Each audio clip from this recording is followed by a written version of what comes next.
Assalamualaikum dear students. Today I will discuss about what is molecular orbital theory. बच्चों जैसे कि हमने valence bond theory और hybridisation के टॉपिक को क्रिस्टल क्लियर आप लोगों को करवा दिया है और उसके साथ साथ आज इम्पोर्टेंट थ्योरी को डिस्कस करने वाले हैं जो कि कोवलेंस बॉन्ड चैप्टर नंबर 3 है आपकी क्लास फर्स्ट ईयर का। ये थ्योरी इंतहाई ज्यादा इम्पोर्टेंट है आपकी नीच के लिए, एमजीकेज के लिए, ई केज के लिए, जेल के लिए, सब के लिए बहुत इंपॉर्टेंट है।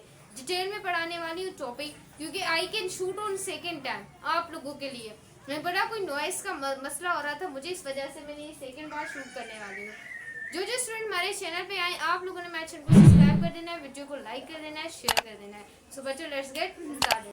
तो बच्चों मोलिकुलर देखिए आपकी वैलेंस बॉन्ड थ्योरी ने तो बच्चों कहा था कि अगर दो एटॉमिक ऑर्बिटल मिलते हैं तो कोई नया ऑर्बिट जनरेट नहीं होगा, लेकिन ये मॉलिक्यूलर ऑर्बिटल थ्योरी आई इस वजह से थी ताकि मैं आगे बढ़ा सकूं वैलेंस बॉन्ड थ्योरी को, और इसने मतलब कि पैरामैग्नेटिक बिहेवियर भी नहीं वैलेंस बॉन्ड थ्योरी बता पाई थी। इस वजह से ये थ्योरी हमें बताएगी, बॉन्ड ऑर्डर निकालना, सब कुछ निकालना ये थ्योरी हमें बताएगी। तो बच्चों बॉन्ड ऑर्डर ये मैं आपको निकालना सिखाऊंगी। जो मॉलिक्यूलर ऑर्बिट वो बोलती है कि अगर दो एटॉमिक ऑर्बिट आपस में मिल रहे हैं तो नए दो मॉलिक्यूलर ऑर्बिटल्स क्या होंगे, जनरेट होंगे। सही है ना, जितने मिल रहे हैं उतने, जितने एटम मिल रहे हैं उतने मॉलिक्यूलर ऑर्बिटल बनेंगे, दो मिल रहे हैं तो दो ही न्यू बनेंगे। सही है, तो जैसे कि हमने यहाँ पर हाइड्रोजन की एग्जांपल दी है, ये जैसे यहाँ पर भी हाइड्रोजन और यहाँ पर भी हाइड्रोजन, यानी कि दो एटॉमिक ऑर्बिटल अगर आपस में मिलेंगे तो न्यू दो मॉलिक्यूलर ऑर्बिट बच्चों क्या होंगे, जनरेट होंगे। यहाँ पर एक हमारे पास बॉन्डिंग मॉलिक्यूलर ऑर्बिट जनरेट होगा और एक होगा एंटी बॉन्डिंग मॉलिक्यूलर ऑर्बिट क्या होगा, जनरेट होगा। क्लियर है my student. Bonding molecular orbit जिसकी लो एनर्जी हो, देखिए आपका जो एनर्जी का ग्राफ है वो टॉप टू कौन जाता है, बॉटम में जाता है, इस वजह से इसकी लो एनर्जी है। लो एनर्जी होने की वजह से ये स्टेबल होगा। देखिए बच्चों स्टेबल कोई चीज तभी होती है जब उसकी लो एनर्जी हो, अगर ज्यादा एनर्जी हो तो वो चीज स्टेबल नहीं रहती। इस वजह से इसमें कंस्ट्रक्टिव ओवरलैपिंग होगी, मैं आपको समझाती हूँ। उसके बाद एंटी बॉन्डिंग की हाई एनर्जी होती है, इस वजह से बच्चों ये अनस्टेबल होते हैं। क्या होते हैं, अनस्टेबल होते हैं। क्लियर है माय स्टूडेंट। और इसमें डिस्ट्रक्टिव। अब कंस्ट्रक्टिव क्या है बच्चों, आपको पता है कि जो आपकी वेव है, आपका इलेक्ट्रॉन है, वो वेव नेचर है। कहां पर भी आपको प्रोबेबिलिटी मिल जाती है इलेक्ट्रॉन को फाइंड करने की, क्योंकि आपकी वेव नेचर भी और पार्टिकल नेचर भी दोनों नेचर आपका इलेक्ट्रॉन रखता है। इस वजह से जो वेव आपको पता है क्रस्ट से मिले, ट्रफ से मिले, फिर एक वेव जनरेट होती है। ये बच्चों एक वेव है 1s की और ये दूसरी वेव है 1s की। जब ये बच्चों आपस में मिलेंगे तो एक न्यू वेव क्या हो, जनरेट हो, जिसका क्रस्ट से मिलना चाहिए और ट्रफ से मिलना चाहिए। तो ऐसी ओवरलैपिंग को हम इसे हम कहते हैं कंस्ट्रक्टिव क्या, ओवरलैपिंग। कंस्ट्रक्टिव यहाँ पर वेव्स आपस में मिलेंगी, ब्रेक नहीं होगी। कंस्ट्रक्टिव का मतलब है कंस्ट्रक्ट होना, क्रस्ट से और ट्रफ से। यही प्रोसेस को बच्चों अगर मैं उल्टा कर देती हूँ, माइनस कर देती हूँ, तो ये जो वेव है ये इसका देखिए एम्पलीट्यूड कितना ज्यादा था, लेकिन अब जो वेव जनरेट होगी इसका एम्पलीट्यूड बहुत थोड़ा होगा, क्योंकि ये आपस में क्या होगी, डिस्ट्रक्ट होगा। ये इसमें क्या होगा, क्रस्ट ट्रफ से मिलेगी और ट्रफ क्रस्ट से मिलेगा, तो ये आपकी क्या हो गई, ब्रेक हो गई और क्या हो गई बच्चों, डिस्ट्रक्टिव ओवरलैपिंग हो गई। कौन सी, डिस्ट्रक्टिव ओवरलैपिंग। तो जो आई होप कॉन्सेप्ट क्लियर हो आप लोगों का। तो यहाँ पर आपके ने बॉन्ड ऑर्डर निकालना है, तो बॉन्ड ऑर्डर डिटरमाइन करता है कि कौन से टाइप का कोवलेंट बॉन्ड है, डबल बॉन्ड है, सिंगल बॉन्ड है, ट्रिपल बॉन्ड है, ये आपको डिस्क्राइब करके बताता है। तो इससे हम मालूम करेंगे कि वो नेचर नहीं बता पाई थी वैलेंस बॉन्ड थ्योरी, लेकिन मॉलिक्यूलर ऑर्बिटल थ्योरी ने इसे डिफाइन कर दिया एज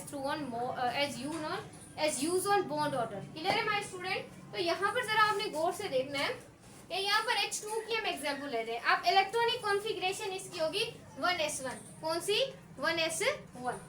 बच्चों यहाँ पर आपके क्या होंगे, एटॉमिक ऑर्बिटल, यहाँ पर भी एटॉमिक ऑर्बिटल। यहाँ पर हमारा हमने रखा है BMO, बॉन्डिंग मॉलिक्यूलर ऑर्बिट, यहाँ पर एंटी बॉन्डिंग मॉलिक्यूलर ऑर्बिट। सबसे पहले आपने यहाँ पर इलेक्ट्रॉन चेक करने, हमेशा इलेक्ट्रॉन सबसे पहले जो फिल होंगे वो बॉन्डिंग मॉलिक्यूलर ऑर्बिट में फिल होंगे, उसके बाद अगर बच गए हैं तो वो एंटी बॉन्डिंग मॉलिक्यूलर ऑर्बिट में क्या होंगे, फिल होंगे।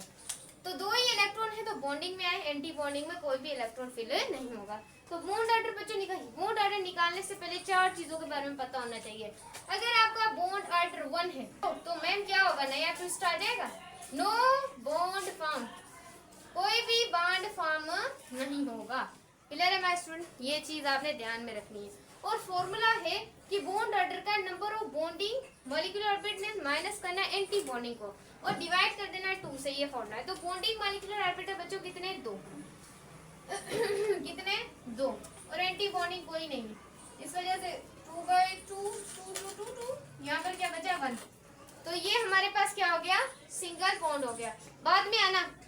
तो ये हमारे पास क्या हो गया सिंगल बॉन्ड। अगर बॉन्ड आइटम 1 है तो ये हमारा क्या हो जाएगा बच्चों सिंगल बॉन्ड। इनकी पता लग गया कि हाइड्रोजन हाइड्रोजन के बीच में बच्चों क्या है सिंगल बॉन्ड होता है। क्लियर है। अब बच्चों इसका मैग्नेटिक बिहेवियर, इसका मैग्नेटिक बिहेवियर बच्चों क्या है। देखिए मैग्नेटिक अगर आपको बिहेवियर निकालना है तो आपको 2 चीजों के बारे में स्किल होनी चाहिए। एक पैरामैग्नेटिक नेचर के बारे में पता होना चाहिए, एक बच्चों आपको पता होना चाहिए डायमैग्नेटिक नेचर के बारे में। बच्चों डायमैग्नेटिक नेचर वो होती है जो नॉट अट्रैक्ट मैग्नेटिक फील्ड, और ये अट्रैक्ट करती है किसको मैग्नेटिक फील्ड को। क्लियर है माय स्टूडेंट, हलवा है क्लियर है।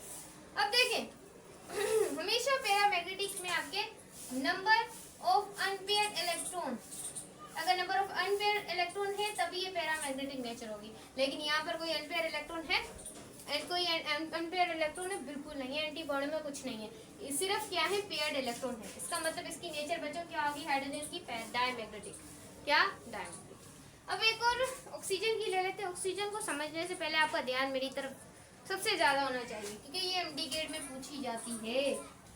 तो रट्टा ही मार लें आप, समझते मेरे स्टूडेंट है तो भाई हलवा करेंगे। तो यहाँ पर स्ट्रक्चर बना लेते हैं। स्ट्रक्चर इसकी वजह 2 स्ट्रक्चर बनेगी आपको पता ही है। There are 2 structure are form anti bonding. आपको पता है ऑक्सीजन का एटॉमिक नंबर क्या है बच्चों 8 है। कितना है बच्चों 8। ये बॉन्डिंग ऑर्बिटल, ये एंटी बॉन्डिंग ऑर्बिटल। क्लियर है माय स्टूडेंट, क्लियर होगा। किसके स्टूडेंट है स्टूडेंट ऑन टीच दुआ। तो बच्चों यहाँ पर बॉन्डिंग इलेक्ट्रॉन को हम पुट करने जा रहे हैं और यहाँ पर बच्चों आपके एंटी बॉन्डिंग इलेक्ट्रॉन भी प्रेजेंट होंगे। बिल्कुल मैम प्रेजेंट होंगे, बिल्कुल क्या होंगे बच्चों प्रेजेंट होंगे। तो बच्चों यहाँ पर इसकी 2 स्ट्रक्चर बनेगी। मैं आपको सिंप्लीफाई यहाँ पर हर्ट्ज रूल के अकॉर्डिंग बता देती हूँ। जो ऑक्सीजन है उसकी इलेक्ट्रॉनिक कॉन्फ़िगरेशन 1s2 2s2। अब बच्चों 4 इलेक्ट्रॉन बचे, तो 4 इलेक्ट्रॉन बचे तो हर्ट्ज रूल के अकॉर्डिंग 2px 2py बच्चों 2pz। सही है। एक इलेक्ट्रॉन इसे दिया, पहले क्या करने एक इलेक्ट्रॉन पुट करना है। सही है। फिर ये एक बच गया तो हमने यहाँ पर पुट, लेकिन हमने सिर्फ वैलेंस शेल के इलेक्ट्रॉन से ही हम क्या करेंगे मालूम करेंगे बॉन्ड पेयर। कोई यहाँ पर 1s2 का तो जिक्र होगा क्योंकि ये वैलेंस शेल इलेक्ट्रॉन नहीं, ये सारे क्या है 2 के इलेक्ट्रॉन है, वैलेंस शेल इलेक्ट्रॉन है। तो यहाँ से हम क्या करेंगे मालूम करेंगे। तो बच्चों हमने याद रख लेना है जैसे कि 2 यहाँ पर बॉन्डिंग इलेक्ट्रॉन है, अगर हम ऐसे दूसरी ऑक्सीजन की स्ट्रक्चर बनाएंगे तब भी बच्चों यहाँ पर आप लोगों के कितने होंगे 6 हो जाएंगे। सही 6 और 2 कितने, यहाँ पर इस तरीके की बच्चों स्ट्रक्चर बनेगी। देख लेते हैं हम स्ट्रक्चर को मैम, देख ले मैम। तो यहाँ पर वही बच्चों स्ट्रक्चर बनेगी, वही हलवे वाली बात हो गई, हलवा खाओ बच्चों। एक देखिए यहाँ पर 2px 2py हो जाएगा। चले पुट कर लिया स्क्रीन में। यहाँ पर क्या हो गए बच्चों बॉन्डिंग इलेक्ट्रॉन, ये भी बॉन्डिंग इलेक्ट्रॉन। अब बच्चों हम क्या पुट करेंगे एंटी बॉन्डिंग। कितने हो गए 6 हो गए तो बच्चों 2 यहाँ पर आ गए, 2 यहाँ पर आ गए। सही है ना मेरे स्टूडेंट। तो ये हमारे पास क्या थे एंटी बॉन्डिंग, ये क्या थे बॉन्डिंग। क्लियर है मेरे स्टूडेंट। अब हम बॉन्ड ऑर्डर निकालते हैं।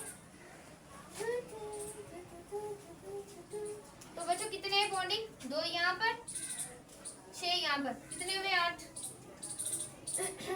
बॉन्डिंग एंटी बॉन्डिंग 2 और 2 मैम 2 और 2 4 हो गए ही मैम, बिल्कुल 4/2 2।